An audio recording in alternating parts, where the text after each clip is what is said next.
voy a ver si mi presi no me riñe y entonces voy a intentar a contribuir a la puntualidad. Ellas traen dos presentaciones muy interesantes. Si da tiempo, haremos algunas preguntas que ya tenemos determinadas, pero en fin, para que ellas tengan tiempo tranquilamente de presentar sus, ya he visto, muy interesantes ponencias. Su currículum es extensísimo, como digo, por no acumular retraso, voy a hacer un cierto resumen. Por orden de intervención, primero va a hablar Judith Sendino, que es licenciada en Ciencias Económicas y Empresariales por la Universidad del País Vasco. Cuenta con 20 años de experiencia en auditoría, consultoría financiera, evaluación de empresas y procesos de fusión y escisión. Como socia de PKF ATES, Corporate Finance, a ver si me está viendo nuestro amigo, yo tengo muchos amigos en esta firma y los saludo a todos ellos en Bilbao. Ha trabajado en muchos procesos, ¿verdad?, de adquisición y fusión, en muchos sectores, industrial, servicios, salud, concesional, gestionando un número muy importante de procesos de refinanciación y de reestructuración. Y, por último, eres un referente, lo sé, en asesoramiento dentro de la Agencia de Desarrollo Local de Bilbao. Así que gracias, Judith, por acompañarnos. Amaya Aragón, también gran experiencia en estos asuntos, es ingeniera en Organización Industrial por la Universidad Politécnica de Madrid, Executive MBA y máster en Dirección Financiera por el IE Business School y programa ejecutivo en alta dirección de SADE Business School. Actualmente también, aunque sois jóvenes, pero ya contéis con 20 años las dos, años de experiencia, y es socia, Amaya, en Auren Corporate, firma que se incorporó en marzo del 14, procedente de otra firma, MFO Partners, Multifamily Office, compañía de asesoramiento en inversiones a grandes y medianos patrimonios, donde ocupó el puesto de directora del área de fusiones y adquisiciones y private equity, participando en el desarrollo, en el origen de cierre de multiplicidad de operaciones, ¿no?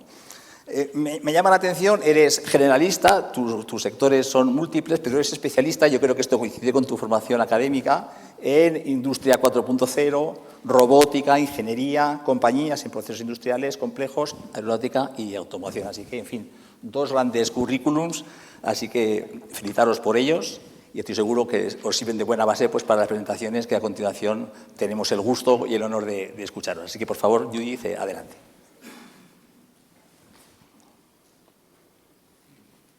Bueno, antes de nada, buenos días a todos y muchas gracias por tener la oportunidad de participar en este foro del registro de expertos contables.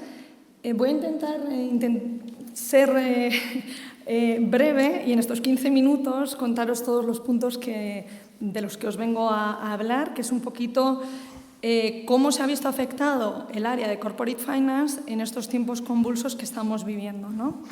Para ello, lo que vamos a hacer es un repaso por cuál ha sido la evolución de las diferentes fusiones y adquisiciones que ha habido en el mercado, viendo un poquito cuáles son los sectores de mayor interés, cuáles, digamos, son los sectores de mayor apetito por parte de los inversores y, además, también vamos a hablar de ciertas operaciones corporativas como son la obtención de financiación y las refinanciaciones que ha habido en estos últimos años.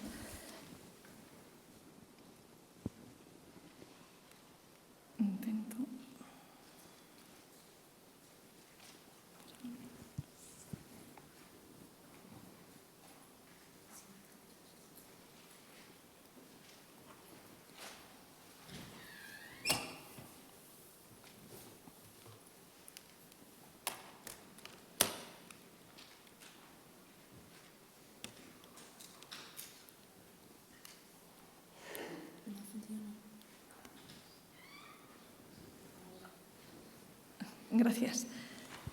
Bien, como decía, para poder analizar, digamos, las operaciones que hemos visto en estos últimos años, antes vamos a analizar un poquito qué es lo que ha sucedido desde el año 2020, que no han sido pocas cosas.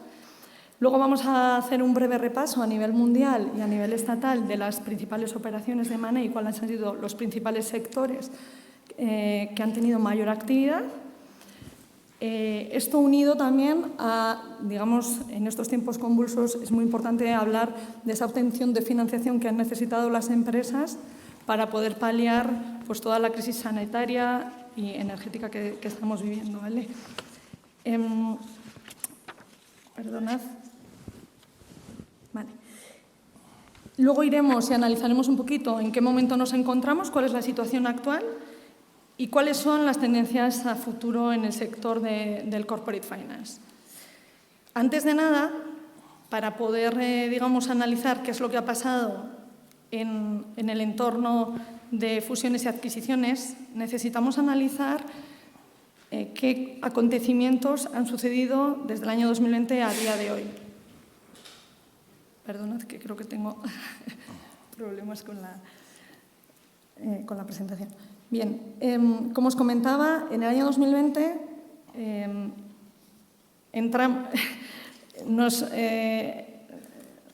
vamos a decir que tenemos la primera y la segunda ola, ¿no?, del COVID.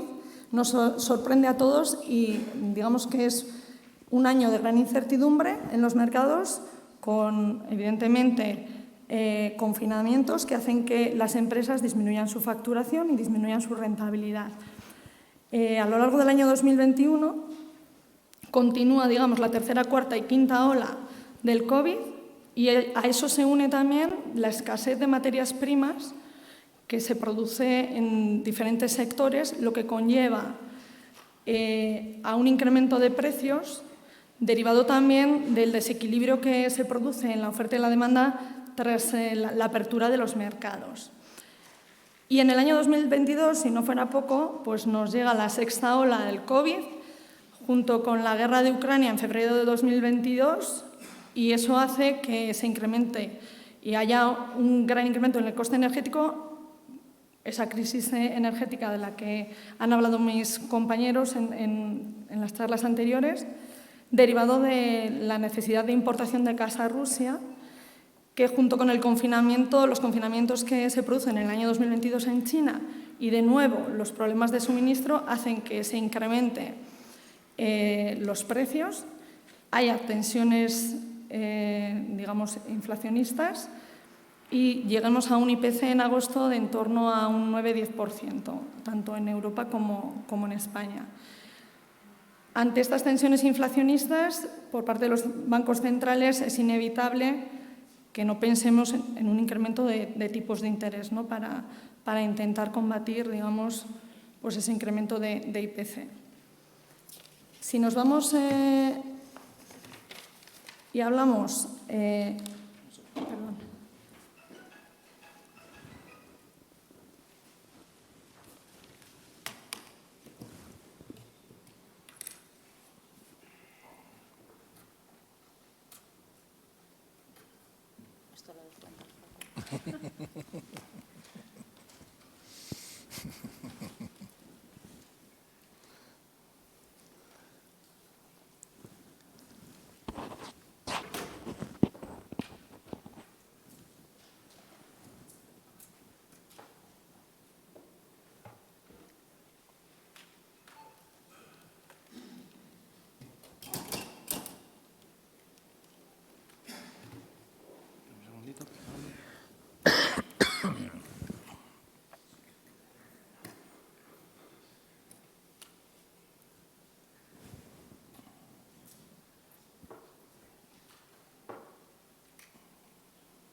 Simplemente, si quiere.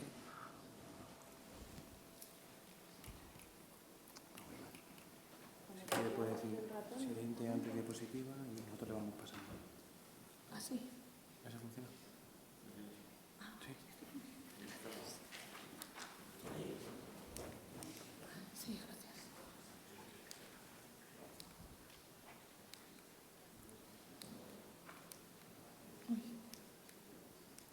Perdón. Sigue sin funcionar bien, ¿verdad? Judith, ¿funciona bien? Yo creo que no funciona bien. Disculpad, problemas tecnológicos. Cosas del directo. Efectivamente.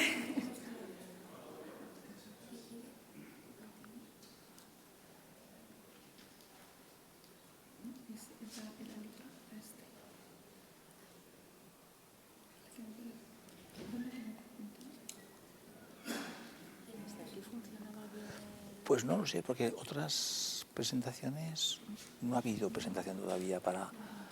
bueno, sí, las anteriores no sé cómo las han llevado, la verdad, no me he fijado, igual lo hago desde aquí. Vamos a intentar continuar.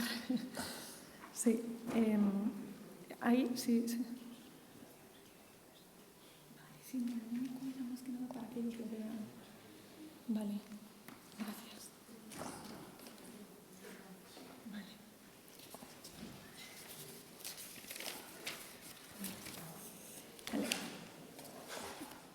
Vale. Bueno, por continuar el repaso que hacemos de operaciones corporativas a nivel mundial, voy a empezar primero a nivel mundial, ¿vale? Aquí en la presentación he recogido, digamos, las operaciones a nivel estatal, pero primero quería daros una pequeña pincelada a nivel mundial, qué es lo que ha pasado en estos años, ¿vale? En el año 2020, debido a la primera y a la segunda ola del COVID y por la incertidumbre que se genera en los mercados, se produce, digamos, una paralización de la actividad, ¿vale? Y muchos proyectos que estaban incluso ya iniciados se paralizan, ¿eh? En el año 2021, derivado de la liquidez que hay en los mercados y del bajo coste de capital, eso unido a que se activan proyectos porque se incrementa la demanda de activos tecnológicos digitales y de análisis de datos, y junto con la importancia que ganan los fondos de private equity, eso hace que lleguemos en el año 2021, a pesar de todas las cosas que nos han pasado en ese año, a un año récord a nivel mundial en número de operaciones y en valor de las mismas. El número de operaciones del año 2021, para que nos hagamos la idea, es de alrededor de 62.000 operaciones anunciadas, más de un 24% con respecto al año 2020. Y en términos de valoración llegamos a los 5,1 billones de dólares, incluyendo 130 megaoperaciones de más de 5.000 millones de dólares. En este sentido, tenemos que ver que llegamos a un año récord en lo que es M&A y que el volumen, digamos, del año récord del año 2007 ascendía a 4,2 billones. O sea, que llegamos, digamos, a cifras muy elevadas comparadas con incluso los años récord que habíamos conseguido en años anteriores, ¿vale? Es muy importante en este año 2021 la gran competencia que hay digamos, en el mercado de M&A entre los grupos corporativos, los fondos de private equity y las sociedades de propósito especial de adquisición, las SPACs. Si nos vamos, digamos, ya al mercado a nivel de España, si veis el número de transacciones, como se puede ver en la diapositiva, en el año 2020 el número disminuye a 2.347, con lo cual disminuye un 12% con respecto al año 2019, y en el año 2021 ya vemos que superamos las 3.000 operaciones y llegamos, digamos, a un número de operaciones muy superior a lo que eran el volumen, o sea, el número de operaciones prepandemia. Si nos vamos, digamos, a la valoración de las operaciones, tanto el año 2020 como el año 2021 superamos los 121.000 millones de euros, superando en ambos años las operaciones que habían habido años anteriores. Hay que tener en cuenta que estos datos se sacan, digamos, de operaciones que son publicadas, ¿vale? Hay muchas operaciones en las que no se publica su valor, con lo cual a día de hoy el 54% de las operaciones no publican su valor. Si podemos ir a la siguiente. Si nos vamos, digamos, a un análisis por sector, podemos ver que durante el año 2021-2020 gana, digamos, importancia y hay un gran volumen de operaciones en el sector de Internet, software y servicios tecnológicos, derivado del auge de lo digital que se produce en la pandemia. Acompañado también del sector de renovables, dado que nos encontramos en un periodo de transición energética hacia un modelo más ecológico. Y por contra disminuye el retail, debido al grado de incertidumbre que surge en este sector en la pandemia. Y si hablamos por volúmenes, digamos que bueno, pues el sector que lidera las operaciones de M&A es el real estate, seguido del sector tecnológico, servicios financieros y energías renovables. Ahí os he indicado bueno, pues algunas de las operaciones importantes por volumen, pues hay del sector de telecomunicaciones, real estate e ingenierías. Si nos vamos al siguiente, por favor. Si hablamos de M&A, ¿cuál ha sido su evolución en el sector del private equity?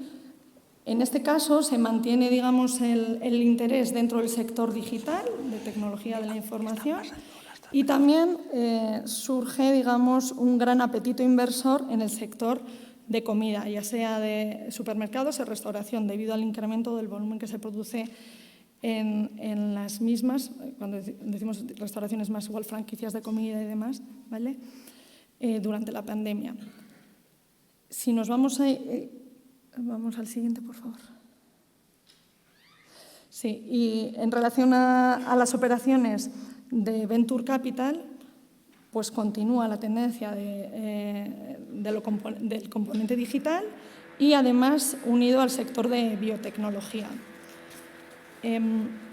¿Cómo estamos en este primer semestre, vamos a decir, del año 2022 a nivel mundial? ¿Qué ha sucedido? Bueno, pues en este año 2022, que veníamos de un año 2021, récord en operaciones, disminuyen las operaciones de M&A como consecuencia principalmente del incremento de los costes de capital y la gran presión sobre una búsqueda de rentabilidad en las inversiones. Empieza a cobrar mucha importancia aquellos proyectos relacionados con inversión en capital humano y hay una gran tendencia hacia modelos de negocio más digitales, innovadores y disruptivos.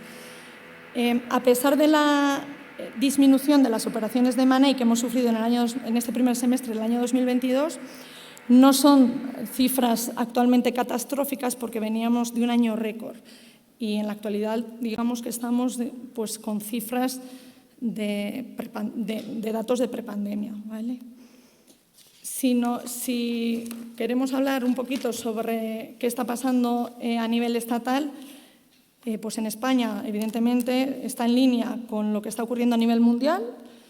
Han disminuido, digamos, las operaciones. El número de operaciones en el primer semestre del año 2022 ascienden a 1.326, que es un 8% menos que las que teníamos en el año 2021, con un volumen de facturación de 45.182 millones de euros, que supone un 30% inferior a las que se habían realizado en ese mismo periodo en el año 2021. Y en términos sectoriales, digamos que el sector más activo sigue siendo el real estate, seguido del sector de tecnología de la información, software, internet y en tercera posición sector servicios, soporte comercial y profesional.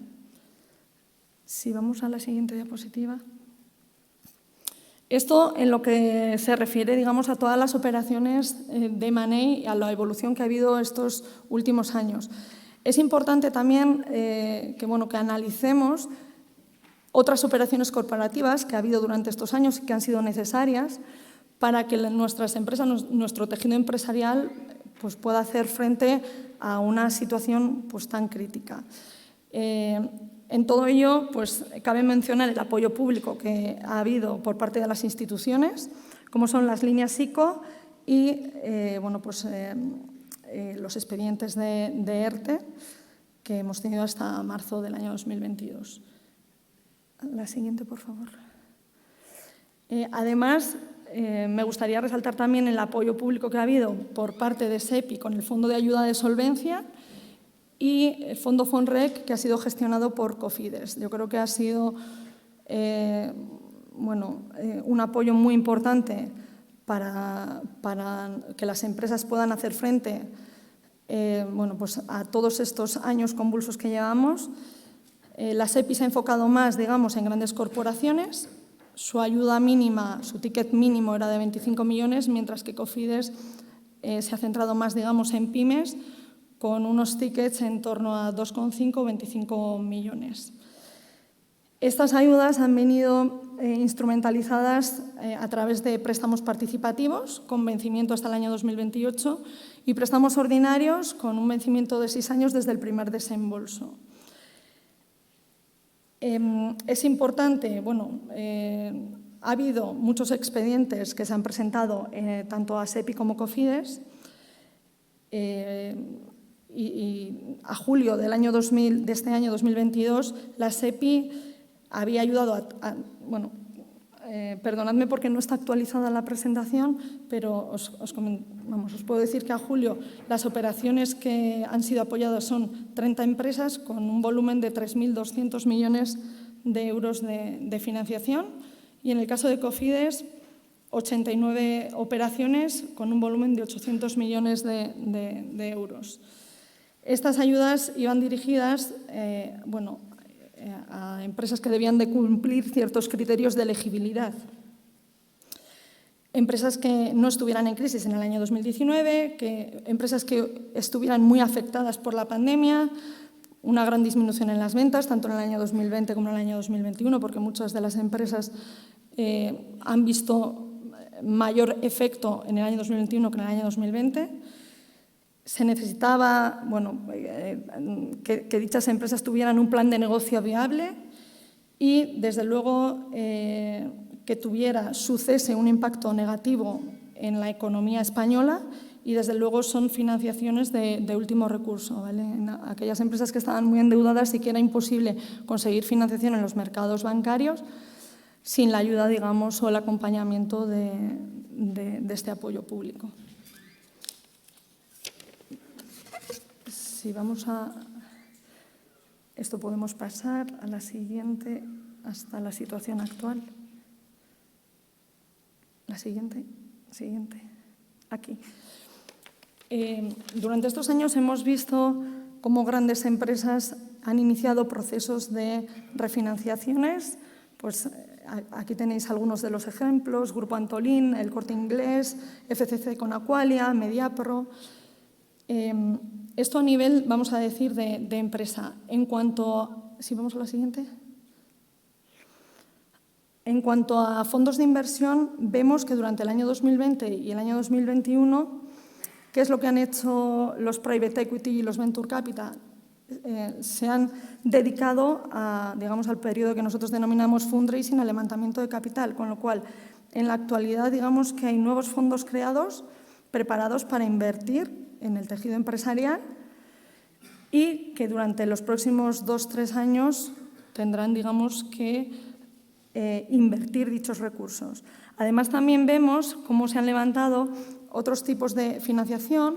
Habíamos visto financiación de fondos de deuda, pero digamos que la figura del venture debt no se había visto hasta estos últimos años, ¿vale? Si vamos a la siguiente. Ahora, ¿cuáles son, digamos, las tendencias a futuro? Bien, vamos a ir hacia modelos más tecnológicos y digitales. Desde luego vamos hacia una transformación tecnológica. Se van a producir desinversiones, tanto a nivel de empresas como a nivel de private equity, desinversiones de esas carteras en las que deben de salir y que se habían paralizado su desinversión en el año 2020. Y por parte de las empresas, proyectos que no son core business, ¿vale? Como es el caso, por ejemplo, de Daimler, Toshiba, IBM, ya lo están haciendo. Por otro lado, hay cambios también en los patrones de consumo que hacen que sea necesaria, digamos, ese análisis del dato para poder anticiparnos al mercado. Todo esto nos viene dado y se ha acelerado con la pandemia, ¿no? A nivel industrial, iremos hacia una optimización de la cadena de suministro y vamos a ver fusiones, adquisiciones, vamos a ver operaciones verticales, ¿vale? Tanto a nivel de materia prima como en las logísticas, para poder tener una mayor trazabilidad, tanto de producto como de materia prima. Y, desde luego, lo que sí que vamos a ver en los próximos años es procesos, vamos a continuar viendo procesos de refinanciación de esas, ya no solo de empresas, digamos, de grandes corporaciones, sino también incluso de empresas que incluso han podido conseguir esas ayudas públicas, apoyo público, en los que las financiaciones tienen los primeros años, digamos, unos periodos de amortización muy laxos y a final de año pues tienen importantes bullets y habrá que ver realmente si pueden hacer frente, digamos, a esa devolución de la deuda.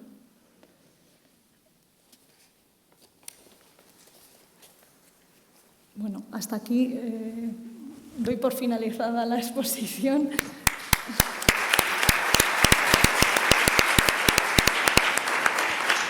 Muy bien, Judith, pues muchas gracias y enhorabuena porque has sacado adelante una ponencia en circunstancias no precisamente fáciles, pero en fin, ahí digamos que tu ponencia tiene doble mérito, primero porque el tema ha estado perfectamente tratado, nos has dado perfectamente una visión muy general bueno, y aparte es muy, en fin, es muy llamativo la cantidad de información que nos has trasladado en tu presentación y, en definitiva, un mensaje, ¿no? En momentos de dificultad, pues parece lógico, ¿no?, que las empresas tengan mayor incentivo a tomar decisiones corporativas y aquí estamos, ¿no?, para decir que efectivamente estamos en un entorno complejo, pero que justamente por ser complejo estamos los expertos contables pues para tratar de dar solución a todos ellos y, ¿por qué no?, y por supuesto las operaciones corporativas en primer lugar. Así que muchas gracias y enhorabuena por tu presentación.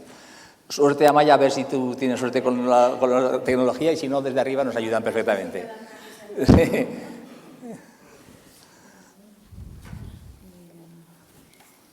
Porque con el teclado no se puede pasar. Voy a hacer un intentillo y si no... Si no, Jorge tiene la presentación en papel, ¿verdad?, que es lo que ha hecho con Judith. Entonces la puedes seguir tú en papel y desde arriba le irían pasando, como tú prefieras. No va, ¿no? ¿Me lo estás pasando tú? Y todavía no aparece. Sí, yo creo que ya está. Bueno, pues a ver. Sí, igual no. Mira, sí. Uy, qué suerte tengo. A ver. Pues no sé. Ahora sí que la he liado.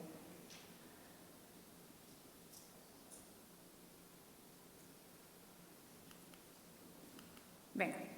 Bueno, pues buenos días a todos y nada, lo primero, muchas gracias al Registro de Expertos Contables por invitarnos hoy a esta jornada, ¿no? Y muchas gracias a todos vosotros por estar hoy aquí y prestar vuestro tiempo a estas ponencias. Muchas gracias también a Judith porque, bueno, pues creo que nos ha hecho un repaso sobre toda la situación macro que hemos vivido en los últimos 2 años, que han sido tiempos inesperados para todos. Yo voy a tratar de darle un enfoque algo más práctico, ¿no?, a todos estos pues a todas estas situaciones que nos han hecho tener que condicionar o adaptar en cierta manera la actividad de Corporate Finance, ¿no? Sin querer repetirme, pero bueno, simplemente porque entendáis, ¿no?, en el Corporate Finance, pues digamos, los ciclos están muy ligados a los ciclos económicos, ¿no? Cuando la economía está creciendo, pues las empresas buscan financiación para crecer y, sobre todo, hacemos operaciones de búsquedas de financiación. Según va creciendo y a medida que estamos en los momentos más pico de los ciclos, pues hay muchísimo M&A, muchísimas operaciones de fusiones, adquisiciones, compraventa de empresas, etcétera. Cuando la economía empieza a ir regular, pues empezamos a tener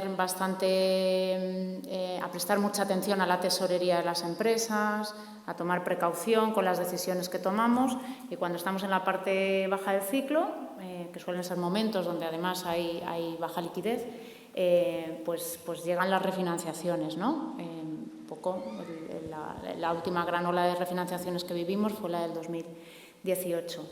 ¿Qué nos ha ocurrido en estos 2 últimos años?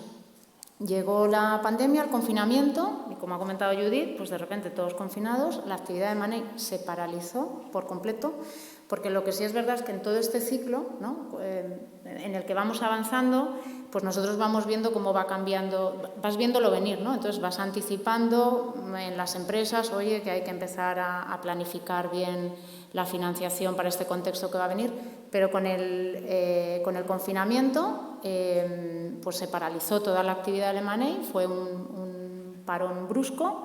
Llegaron los instrumentos públicos, de hecho desde los departamentos de Corporate Finance empezamos a prepararnos para una gran ola de refinanciaciones, ¿no? Mientras estábamos confinados, haciendo webinars de refinanciación, llamando a los clientes, etcétera, y eso no llegó. De repente el mercado empezó a inundarse de financiación pública, ¿no? y nos encontramos con una situación en la que el mercado estaba inundado de liquidez, ¿no? Y a las empresas además se les puso una inyección para que no tuvieran que cerrar, etcétera. Entonces, pasado este parón del confinamiento, los mercados se encontraron con los fondos de private equity, intervienen en muchas de las operaciones de fusiones y adquisiciones que se hacen en el mercado. Se encontraron con fondos capital que tenían levantado. Los fondos de capital riesgo sabéis que tienen ciclos inversores también y que tienen, cuando levantan capital, tienen un periodo en el que invertir y un periodo en el que desinvertir y devolverle el retorno a los inversores. Pues la propia presión que tenían los fondos de private equity, el interés que apareció en España, hay buenos activos, y el interés de muchas otras gestoras de capital internacional por venir a España a comprar activos. Y eso, junto con el crecimiento significativo que ha habido en el mundo del venture capital, Judith nos ha dado algunas cifras. Venimos de un año récord de operaciones en el mundo de fusiones y adquisiciones, más de 7.000 millones invertidos, de los que una buena parte, y esto no había pasado hasta hace un año en España, han venido del mundo del venture capital. ¿Qué ha cambiado en las operaciones de fusiones y adquisiciones? Porque, como os decía, nos hemos tenido que adaptar al contexto, ¿no? Pero bueno, como estamos acostumbrados también a adaptarnos, pues ha habido dinámicas que se han modificado en las operaciones. Deciros también, y vaya por delante, que en el mundo del corporate finance la calidad de la información contable, las cuentas auditadas, son esenciales para el trabajo que hacemos y para cualquier transacción entre comprador, vendedor, cualquier operación de fusión. Entonces, la calidad de la información contable es directamente proporcional muchas veces pues incluso a las valoraciones que consigues, al enfoque de la transacción. Si tienes muy buena calidad de información, pues es posible que no tengas tanto precio variable.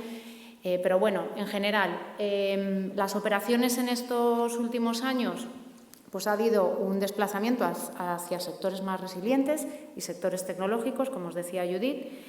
Ha cobrado una importancia esencial los ajustes y las normalizaciones. Sabéis que una magnitud con la que trabajamos nosotros mucho es el EBITDA, el EBIT, ¿no?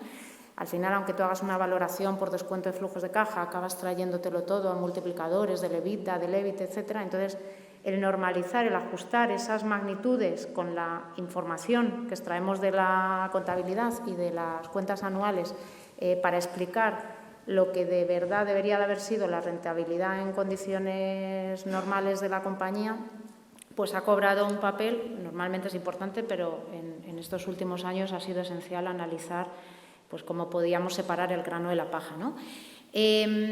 Luego, las estructuras de las transacciones han cambiado por toda la incertidumbre, ¿no?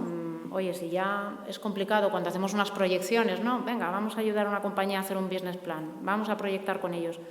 En el contexto de los 2 últimos años de los que venimos y creo que con más protagonismo los meses que vienen por delante, ¿no? El hacer business plan, proyecciones, bueno, pues ha sido complicado y además las contrapartes no han tenido la confianza que en otros contextos habían tenido. Entonces ha cobrado mucha importancia lo que es en las valoraciones disminuir el precio fijo e incrementar la parte de precio variable.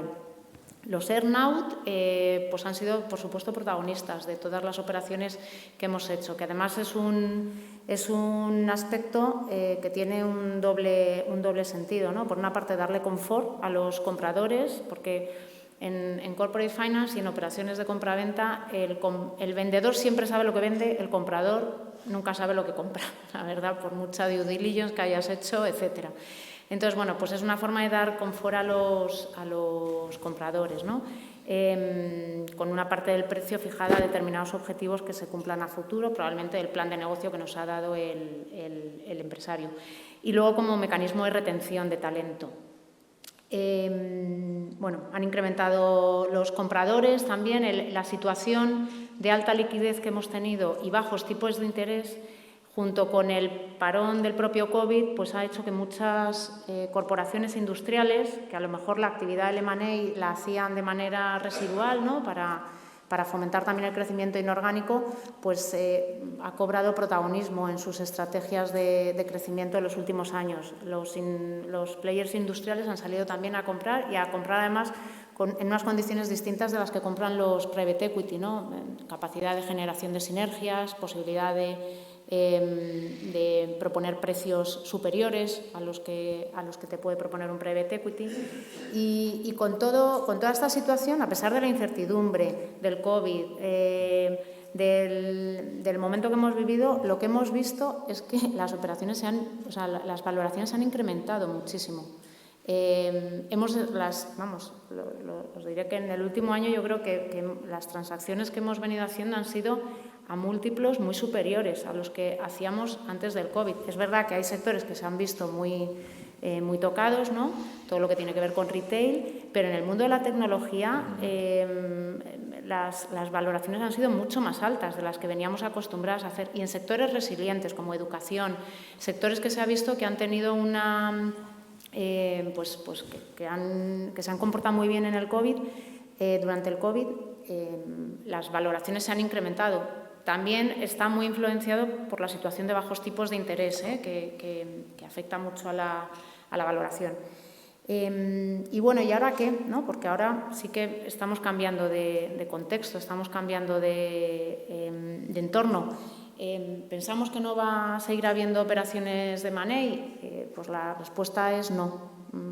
Sí que pensamos que vamos a seguir teniendo un año con operaciones de M&A. Ahora mismo deciros que sí que hemos notado que a la vuelta del verano las cosas que se habían dejado pues para ver qué pasaba después del verano, ¿no?, con toda esta incertidumbre que tenemos, enciendes la tele, uno no sabe realmente si vamos a entrar en recesión, si no vamos a entrar en recesión.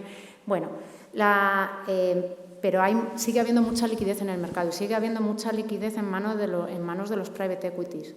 Entonces, ¿qué va a ocurrir? Que con el contexto de subidas de tipos de interés, las valoraciones van a bajar. Y luego, además, las operaciones que hacen los private equities, pensar que una gran parte del valor que ellos obtienen es apalancando las operaciones, ¿no?, financiando una parte de la compra con financiación de terceros. Entonces, si los tipos de interés suben, pues no van a poder dar las mismas valoraciones que estaban dando ahora mismo. Además, como os decía, sigue habiendo mucha liquidez todavía la que no han invertido. Y luego, un tipo de jugador que durante los 2 últimos años no ha hecho muchas operaciones porque el contexto del private equity tradicional y del venture capital ha sido capaz de absorber todas esas operaciones, son todos los players dedicados a hacer operaciones en compañías que están en situaciones especiales. Las situaciones especiales hasta ahora las hemos ido cubriendo con toda la financiación pública. Pero este tipo de players, que también lo hay en el mercado, pues van a jugar un papel importante ahora en lo que es la financiación de operaciones. ¿Vale? Bueno, voy a tratar de avanzar ágilmente.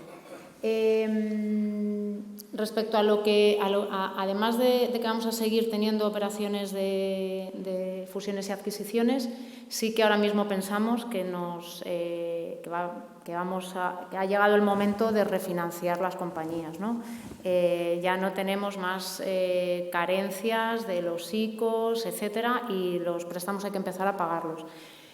Y sí que estamos en el escenario, además, inflacionista en el que estamos, la gestión del riesgo es esencial. Sí que pensamos que en los próximos meses vamos a ver muchas más refinanciaciones de las que hemos visto hasta ahora y que hay que preparar las empresas y que hay que anticiparse. Porque no es lo mismo llegar a una refinanciación cuando tu situación es crítica que llegar a una refinanciación cuando todavía tienes capacidad de planificación. Y eso es esencial que se lo traslademos a nuestros clientes pues cuando les revisamos, ¿no?, la situación financiera que tienen. Un proceso de refinanciación en toda la parte metodológica es muy parecido a un proceso de M&A, de compraventa de compañías. Tiene una primera parte en donde lo que es esencial es con esas previsiones, con esos escenarios que hagamos, tratando de no ser demasiado optimistas, hay que hacer escenarios pesimistas y además con esos son con los que tenemos que tratar de enfrentarnos a la capacidad de generación de caja que tengan nuestras compañías y las obligaciones que tenemos, ¿no? Y hay que hacer planes conservadores con muchos escenarios y os diría que anticiparnos, ¿no? Antes de que podamos entrar en mora, en pagos y que tengamos una situación crítica, ir a las entidades financieras y plantearles que tenemos que hablar pues, de los préstamos que a día de hoy tenemos con ellos, ¿no? La banca normalmente, o sea, la tasa de éxito que tienes en un proceso de refinanciación suele ser incluso más alta que la que tienes en un proceso de compraventa de compañías, porque en un proceso de refinanciación casi todos tienen que perder. Entonces, bueno, esencial la anticipación, os diría aquí, ¿vale?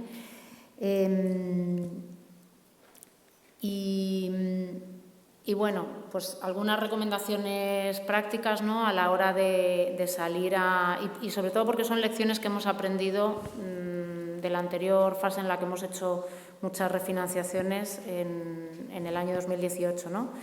Muy importante, salir a refinanciar cuanto antes. Tener en cuenta que las tendencias suelen perdurar más de lo que planteamos, ¿no?, cuando hacemos esas proyecciones financieras a futuro. Tenemos que pensar que las refinanciaciones y las reestructuraciones tienen que venir siempre acompañadas de hacer un turnaround en las compañías. No podemos pensar que vamos a pedirle un sacrificio a la banca y nuestras compañías que se queden como están, ¿no? Hay que revisar de dónde se pueden gestionar costes, de dónde se puede reorganizar la compañía. Luego, la generación de caja, que sí que es verdad que en estos últimos tiempos no se ha descuidado, pero ahora mismo es esencial porque además con todas las subidas de tipos de interés, pues la caja va a estar mucho más afectada de lo que ha estado en los últimos meses. Entender el marco regulatorio de los bancos es esencial también para el éxito de las refinanciaciones, ¿vale? Y siempre buscar mecanismos de reparto de los upside entre las partes que intervienen. Y va a haber también muchos procesos de fusiones y adquisiciones y de desinversiones de compañías o de líneas de negocio ligados a estos procesos de refinanciación, que ya los hemos visto en el contexto SEPI y en el contexto COFIDES. Una parte importante eran los compromisos que se adquirían de desinvertir de determinadas líneas de negocio non-core, ¿vale? Y luego, pues por hacer un breve repaso a la financiación alternativa, ¿no? Porque cuando hablamos de financiación siempre pensamos en los bancos y hay muchísimas alternativas que además ya llevan consolidándose años en la península ibérica. Casi todas tienen origen anglosajón, en el mundo anglosajón están muy extendidas y que además en el contexto en el que estamos pues tienen bastante más utilidad que la propia financiación que nos puede aportar la banca, ¿vale? Porque normalmente la financiación de la banca está muy acotada, que tienes que devolver los préstamos en unos periodos determinados, con unas amortizaciones determinadas.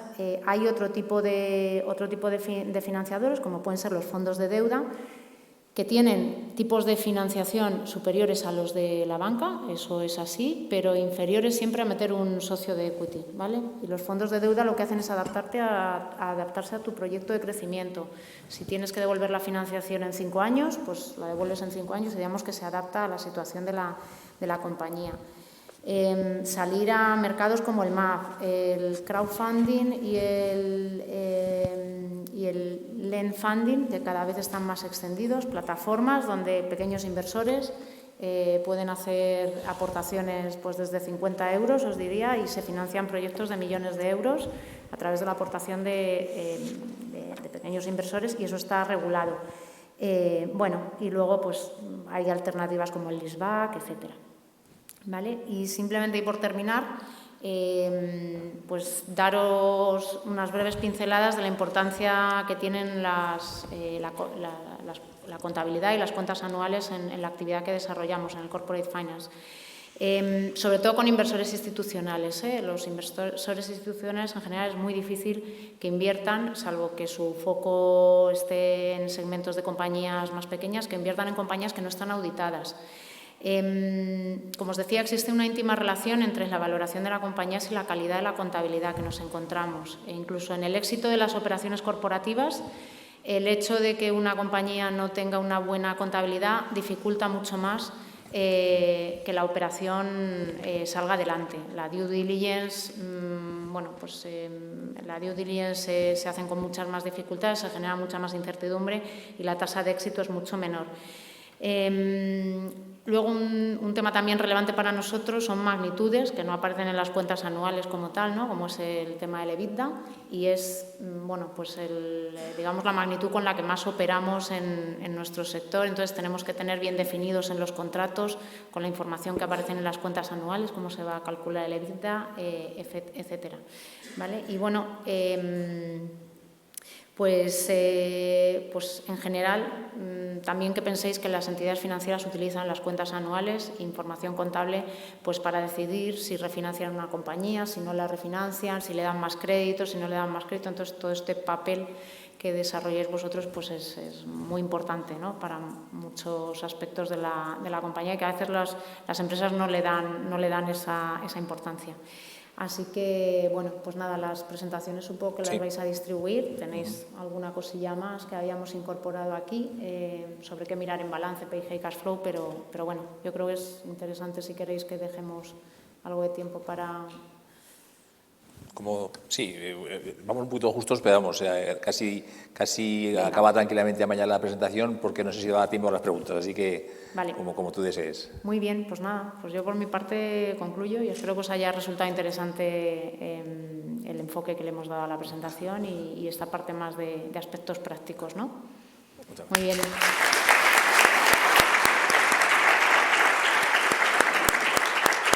Pues muchas gracias también a ti, Amaya, por supuesto. La verdad que no sé si le habéis hecho idea o no, parece que sí, pero han sido dos presentaciones muy complementarias, ¿no? Una presentación de temas más generales, más datos macros, en el sentido no de macroeconomía, sino de operaciones de nivel más general, y luego unas recomendaciones muy prácticas de Amaya, y muchas gracias por tu muy brillante presentación.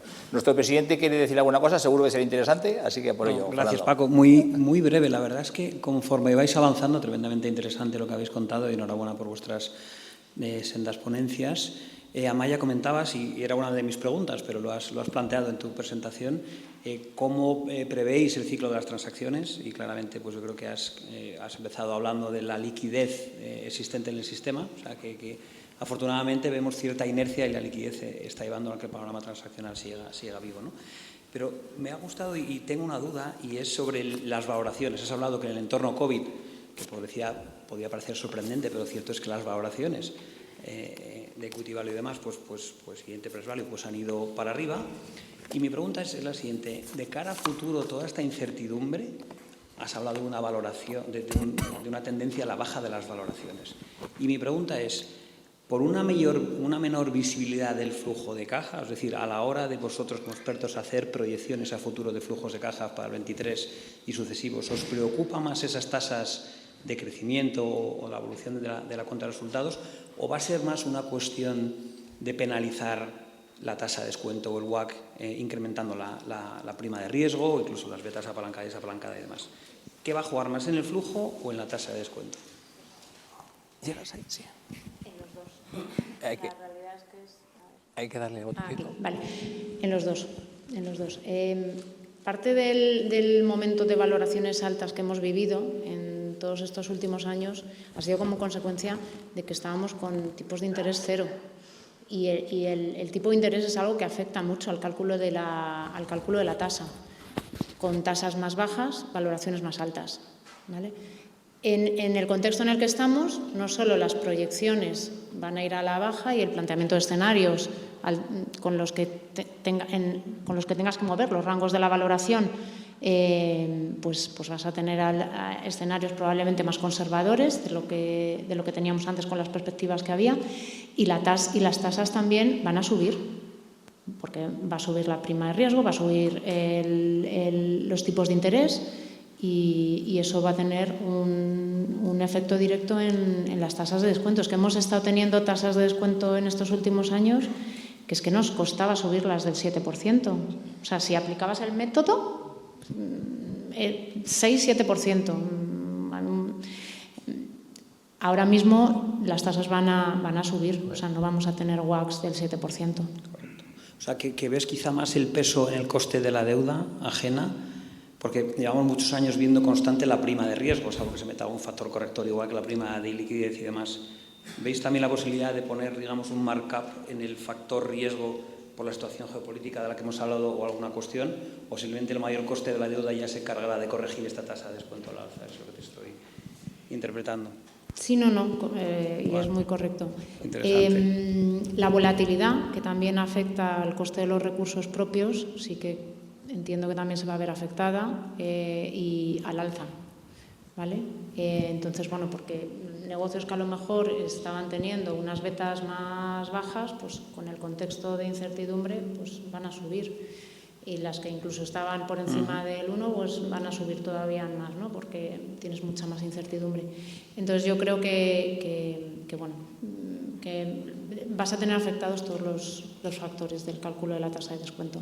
Y el numerador igual, ¿no? Las proyecciones, pues que tampoco las puedes hacer con el optimismo con la que a lo mejor veníamos haciéndolas, ¿no? Oye, muchísimas gracias por la precisión. Gracias. Bien. Bueno, pues si os parece, había algunas preguntas programadas para las compañeras. Las habéis desarrollado, ¿verdad? Un poco en el transcurso de vuestras presentaciones, por no acumular tiempo y escuchar la siguiente ponencia con Javier, con Esther y con María Dolores, pues si os parece lo dejaremos aquí.